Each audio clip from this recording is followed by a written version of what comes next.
नमस्कार, जय हिंद, जय भारत। चलिए मेरे प्यारे बच्चों, आज कक्षा 10 के लिए जो मैथ का सवाल त्रिभुज से संबंधित है बहुत इंपॉर्टेंट होने वाला है। इसको देखिए, क्योंकि कक्षा 10 के जो बच्चे त्रिभुज के सवालों में बहुत परेशान रहते हैं। तो आइए हम अगला सवाल लेकर आए हैं। और सवाल क्या है, बहुत इंपॉर्टेंट है, ध्यान रखिएगा भैया, वेरी इंपॉर्टेंट सवाल है। एक त्रिभुज ABC और EDF, त्रिभुज ABC और EDF इस प्रकार है, समरूप हैं और इस प्रकार हैं कि AB बराबर 5 सेंटीमीटर, AC बराबर 7 सेंटीमीटर, DF बराबर 15 सेंटीमीटर, साथ में DE बराबर 12 सेंटीमीटर। तब त्रिभुजों की अन्य भुजाओं की लंबाई ज्ञात कीजिए। आप परेशान मत हो, मैं चित्र बना रहा हूँ, उसके बाद आपको समझा रहा हूँ। देखिए क्या कह रहा है क्वेश्चन। दो त्रिभुज दे रखा है यहाँ पर दो त्रिभुज आपको दे रखा है। एक त्रिभुज ये दे रखा है,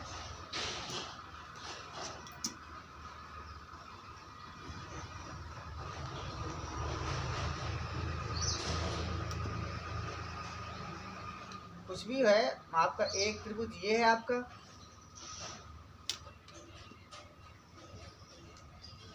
इसका नाम है ABC, ABC।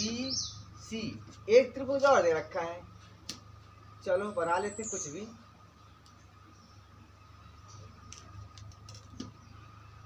अब हमको नहीं पता है कि किसकी भुजाएं हैं, बस कुछ भुजाओं के बारे में जानकारियां हैं। ये इसका नाम है EDF।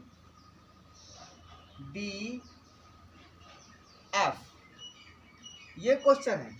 ये एक त्रिभुज है ABC और ये त्रिभुज है EDF, ये D है, सॉरी। और ये दोनों त्रिभुज समरूप हैं। क्या कह रहा है, ये दोनों त्रिभुज समरूप हैं और इसमें दे रखा है AB 5 सेंटीमीटर, ये आपकी 5 सेंटीमीटर है। AC 7 सेंटीमीटर, ये आपका 7 सेंटीमीटर है। DF 15 सेंटीमीटर, ये आपका 15 सेंटीमीटर है। और DE 12 सेंटीमीटर, ये आपकी 12 सेंटीमीटर है। तब कह रहा है इसकी भुजा क्या होगी, इस भुजा की लंबाई क्या होगी, इसको पूछा जा रहा है। और इस भुजा की लंबाई क्या होगी, इसको पूछा जा रहा है। ये दो क्वेश्चन है।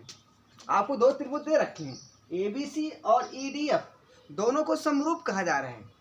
और इसमें AB आपका 5 सेंटीमीटर, AC आपका 7 सेंटीमीटर, इसमें ED आपकी 12 सेंटीमीटर और DF आपकी 15 सेंटीमीटर। तो क्वेश्चन है त्रिभुजों की अन्य भुजाएं, मतलब इस त्रिभुज में BC नहीं मालूम है, उसको ज्ञात करना है, और इस त्रिभुज में DF नहीं मालूम है, इसको ज्ञात करना है। तो कैसे ज्ञात करेंगे, तो ध्यान रहे कैसे आप ज्ञात करेंगे। आपको दिया हुआ है, क्या दिया हुआ है, देखिए दिया हुआ ये त्रिभुज ABC समरूप त्रिभुज EDF, ये है आपकी समरूप दे रखा है। त्रिभुज ABC समरूप EDF, इसका मतलब ये है, इसका मतलब होता क्या है कि अगर ये समरूप हैं, ध्यान रखिएगा, अगर ये समरूप हैं तो ध्यान रखिएगा कि AB यानी AB ये अनुपात AB बटे आपका ED होगा। ये किसके बराबर होगा, ये बराबर होगा इसके बटे इसके, यानी आपका हो जाएगा दूसरा BC बटे हो जाएगा आपका DF, ये। और लास्ट में क्या हो जाएगा, CA, यहाँ से यहाँ तक CA बटे FE, ये आपका होगा। ये थेल्स का नियम कहता है। क्या कहता है, थेल्स का नियम कहता है, अगर ये समरूप है तो। अब देखिए क्या होता है, अब इनकी सारी वैल्यू को पुट करेंगे हम। तो AB कितना है, 5 है। ED कितना है, ED नहीं मालूम है, ED 12 है। दूसरा BC कितना है, BC नहीं मालूम है, तो लिख दो BC। DF कितना है, DF 15। CA कितना है, CA 7 है। और आपका FE कहाँ है, ये नहीं मालूम, FE कर दो या EF कर दो, एक ही चीज। ये अब यहाँ से क्या करेंगे आप, यहाँ से आप फार्मूला लगाएंगे, इसका किसका कौन कौन सा रेशियो लगाएंगे। यहाँ से इसको लगाओ तो यहाँ से लिख सकते हैं 5/12 बराबर BC/15। इसी को हम लिख सकते हैं BC बराबर क्या हो जाएगा 15 × 5 यानी 5 × 15/12।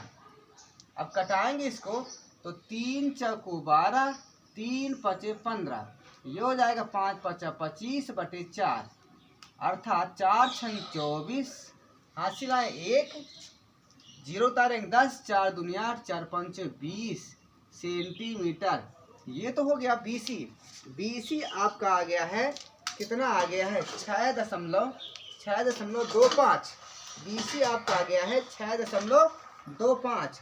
तो BC कहाँ है यहाँ पर, तो इसको लिख देंगे 6.5। बाद में लिख दीजिए, क्या दिक्कत है। ये हो गया। अब देखिए BC आपका आ चुका है, तो अब क्या लगाएंगे आप, इसको और इसको, यानी इसको और इसको लगा देंगे।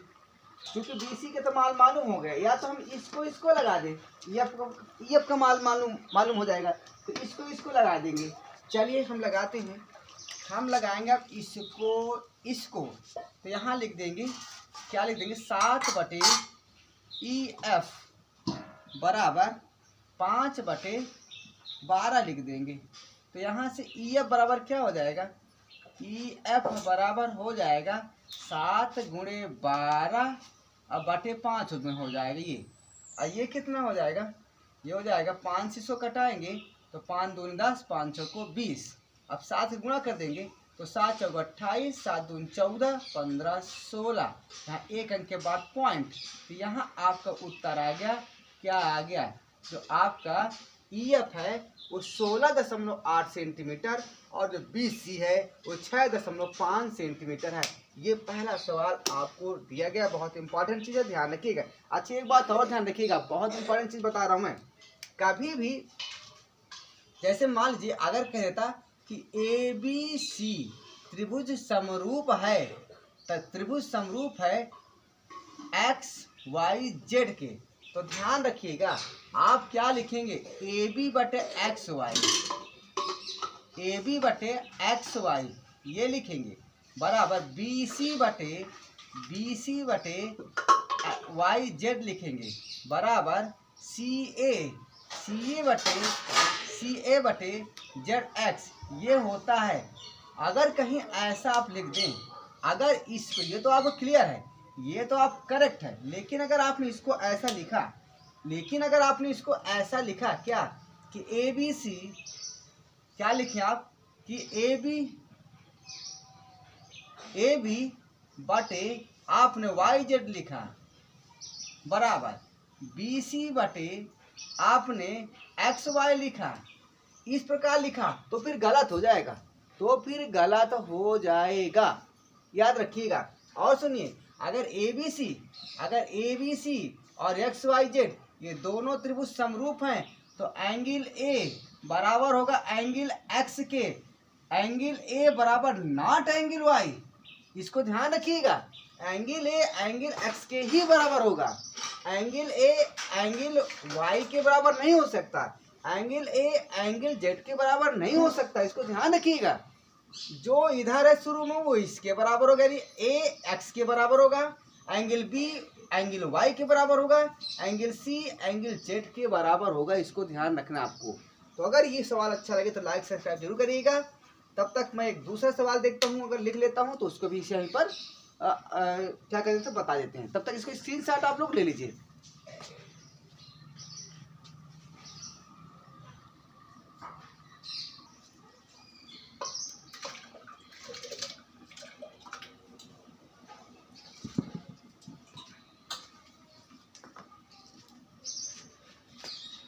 चलिए दूसरा आपका सवाल आ गया। दूसरा सवाल ये है, त्रिभुज PQR और त्रिभुज MST में एंगल P बराबर 55 डिग्री, एंगल Q बराबर 25 डिग्री, एंगल M बराबर 100 डिग्री, और साथ में ये भी दे रखा है कि एंगल S बराबर 25 डिग्री है। ये आपको डाटा दे रखा है। तो क्वेश्चन ये है, क्या त्रिभुज QPR और त्रिभुज TSM समरूप हैं? अगर है तो क्यों, नहीं है तो क्यों? Important question. तो आइए देखते हैं, पहले फटाफट त्रिभुज बनाइए आप, फटाफट त्रिभुज बनाओ, 2 त्रिभुज बनाओ तब समझ में आएगा आपको। एक ये हो गया त्रिभुज,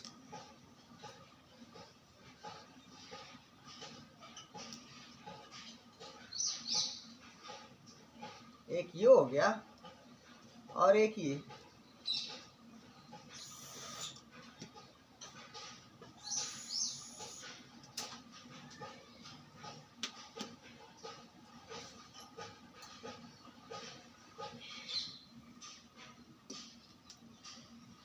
ये हो गया त्रिभुज आपका। यहाँ 2 त्रिभुज दे रखे हैं, एक त्रिभुज का नाम है PQR, एक त्रिभुज का नाम है MST। ये 2 त्रिभुज दे रखे हैं और इनके एंगल भी दे रखे हैं। एंगल P बराबर 55 डिग्री दे रखा है, एंगल Q बराबर 25 डिग्री दे रखा है, एंगल M बराबर 100 डिग्री दे रखा है, एंगल S बराबर 25 डिग्री दे रखा है। तो यही तो कह रहा है, क्या QPR समरूप TSM के? तो एक बार तो लगेगा आपको हाँ है। कैसे? देखिए, यहाँ से एंगल हम R निकालेंगे, एंगल R निकालना चाहते हैं यहाँ से, तो एंगल R बराबर क्या हो जाएगा? एंगल R बराबर हो जाएगा 180 डिग्री में घटाएंगे 55 डिग्री और प्लस 25 डिग्री जोड़ करके, ये हो जाएगा 180 डिग्री माइनस 5 5 10, 5 2 7 1 8 डिग्री, यहाँ बराबर हो जाएगा 100 डिग्री। तो यहाँ पर होगा आपका 100 डिग्री। यहाँ से हम एंगल T निकालेंगे, तो ये हो जाएगा 180 डिग्री में घटाएंगे हम 100 डिग्री प्लस 25 डिग्री, ये हो जाएगा आपका 180 डिग्री माइनस 125 डिग्री, और घटाएंगे तो कितना बचेगा? 10 में से 5 गया 5 हो गया, यहाँ 7 में से 2 गए 5 हो गया, यहाँ कुछ नहीं 55 डिग्री, ये हो गया आपका 55 डिग्री। ये अब एक बार तो स्पष्ट है कि एंगल 3 इसमें है, एंगल 3 इसमें है, समरूप है। लेकिन ये त्रिभुज जो आप क्वेश्चन में लिखा है, ये जो क्वेश्चन में लिखा है, क्या लिखा है? क्वेश्चन में लिखा है कि त्रिभुज QPR समरूप त्रिभुज TSM। क्या ये दोनों त्रिभुज समरूप हैं? जो लिखा है इसकी बात कर रहा है, इसकी बात कर रहा है। क्या ये समरूप है? तो आपको जवाब नो, नहीं समरूप है। क्यों नहीं समरूप है भाई? क्योंकि यहाँ से देखिए, यहाँ भले इस त्रिभुज के तीनों एंगल, भले ही इस त्रिभुज में तीनों एंगल हों, जितना एंगल इसमें है भले इसमें एंगल हो, ये सर्वांगसम है, ये सर्वांगसम है। एंगल एंगल एंगल के थ्रू ये सर्वांगसम है, लेकिन समरूप नहीं है। कैसे? जरा देखिए, यहाँ पर अगर इस बात को हो रहा ना, इसको कहा जा रहा है, इसको, इसका मतलब ये है, इसका मतलब ये है, इसका मतलब ये होना चाहिए, क्या होना चाहिए कि एंगल Q बराबर एंगल T के होना चाहिए, एंगल P बराबर एंगल S के बराबर होना चाहिए, एंगल R बराबर एंगल M के बराबर होना चाहिए। तो क्या ये कंडीशन यहाँ पर अप्लाई है? जरा देखो, अगर ये सब सही है, तीनों कंडीशन यहाँ सही है, तो फिर ये आपके समरूप है। अगर नहीं है तो समरूप नहीं हो सकता। देखिए यहाँ पर Q कितना है? 55, Q कितना है? 25 है, 25 डिग्री, और T कितना है भैया? 55 डिग्री। नो, ये नहीं है, ये बराबर नहीं है, नो। और एंगल P 55 है, एंगल S कितना है? ये तो ठीक है, एंगल P एंगल S कहाँ है? ये 25, no. Angle P 55, angle S 25, ये भी नहीं बराबर भैया, नो। और angle R 100, angle R 100, angle M 100, ये भले बराबर है, लेकिन ये दोनों बराबर नहीं है, इसलिए समरूप नहीं है, इसलिए समरूप नहीं है ये। इसलिए समरूप नहीं है।